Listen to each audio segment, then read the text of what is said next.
Diners, drive-ins, and dives. The people know I don't watch TV. I can't sit still. But Diners, Drive-ins, and Dives is like the only show I can sit down to watch. This is the only show I can watch. I love that show. Yeah. It's a brilliant concept. Yeah. And as someone who loves supporting local and highlighting local stories, Triple D is very much a form of that. Totally. Tell me about, because I really know nothing about the inner workings of the show. How did the opportunity come about? So he was coming to this area and he wanted to do segments on enough shows so he could make plenty of shows for that season. And so he put a bid out to a bunch of restaurants.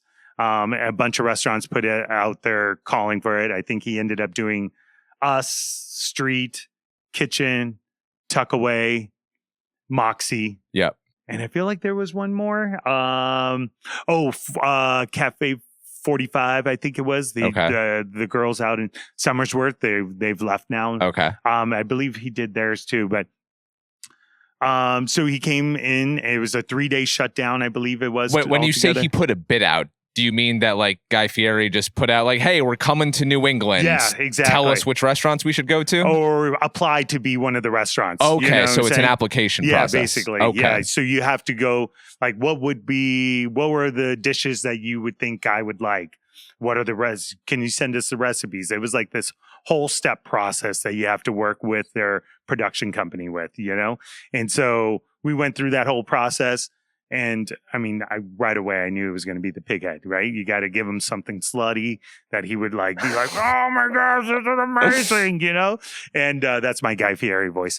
And so I went with the pig head and I picked up right away, you know? So it was a cool thing to do. Yeah. It's a gift that keeps on giving. I think they air it, I don't know, like 30 times a year still. Because they repeats all the time. Yeah. And it doesn't matter how many times you've watched it. You'll hop in 1 o'clock in the morning, bloop, you know, eating a bowl of cereal. And so, it's the gift that keeps on giving. It's 3 days of production. He came in. He wants you to do a couple dishes, have some, restaurant customers there as well. So some fake customers there. They do a segment with them as well. And then, a couple magic television shots and stuff like that over the 3 days. What year is this? 2016. Okay. Something like that. Did you feel like as he was there and as the Food Network production crew was there, I have to nail this. This is my big break. Totally. Yeah. Totally. I mean, even like down to like, if you've seen the show or the episode, like I always wear a bib apron and my bib apron is down and it's showing our shirt, and they suggested that. And I was like, oh man, this feels really uncomfortable. I never wear a bib apron down, but I did it. And now like we even have people call us from France, having us ship shirts to them because they love the t-shirt, I was like, so smart, like get as much promotion as you can. Product placement, what a concept. Totally. So like, let's just get as much promotion as we can out of this thing.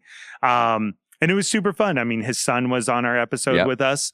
And I felt like we nailed it. And now, I mean, we used to only sell 2 pig heads a month. Now we sell 4 to 6 a week. Wow. So he really like put it on the map for us. Yeah. How big of a change was it before the show and after the show? Pretty big time. Yeah. They call it the Guy Fieri Effect. Yeah. I did an interview for the Globe about it. Wow. And you see the increase in business happen right away. I mean, people follow him. He has a cult following. They plan their vacations around it, I mean, I was just in Minneapolis last weekend and I follow this other guy on TikTok and I made sure that I knew the addresses. And so like these like things are like true, right? You find somebody and you happen to be going to that area, like, oh, I remember he was there and he ate that thing. Like I was in Nashville a few weeks ago. I mean, so many places to go. So I'm like, let me go where Triple D went. Found a spot and boom. I make a lot of culinary decisions based on where's Guy Fieri been. You're like, oh, I was here, like, and then you see his like handprints on the thing on the wall. Yeah, we have it on the wall at Vida as well. And so, I mean, it just like, now at that point, it's 2016. Now we're jamming, like now we're in our groove. Now we're feeling it. People are starting to believe in us. The community's starting to trust us a little bit more and we're starting to become a local spot, you know?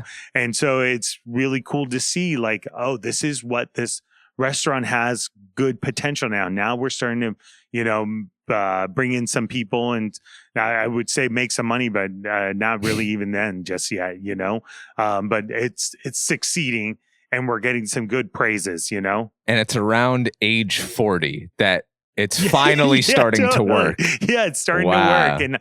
And really, I have the drive to really push it, which is kind of crazy because most people in their industry that have been doing it for a long time or whatever it is, at age 40, they're starting to go the opposite, like let's hit a level and push it to 50 and then start to think about the retirement and stuff like that. But at age 40, I was like, let's give it all we got, and let's go for the next level. And that was really, really fun. Really taxing on the family as well, because everything was to the restaurant, right? I missed all those years of everything, at one point I did get to coach my son's little league team, but there were so many things I missed. That's the shitty part about this industry, right? When everybody else is at birthday parties, weddings, stuff like that, you're in the kitchen. When your kids are being tucked in at night, reading a book, you're in the kitchen. So it's like you miss so much of that life behind it, but you have to, if you want to get your restaurant to a place where you don't have to be there as often.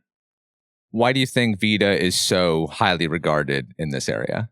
I mean, it's true to what it does, right? Like down to the food that we prepare, everything's fresh. Nothing is fake, like we hand press our tortillas every day. We make guacamole from scratch, 3 cases every day.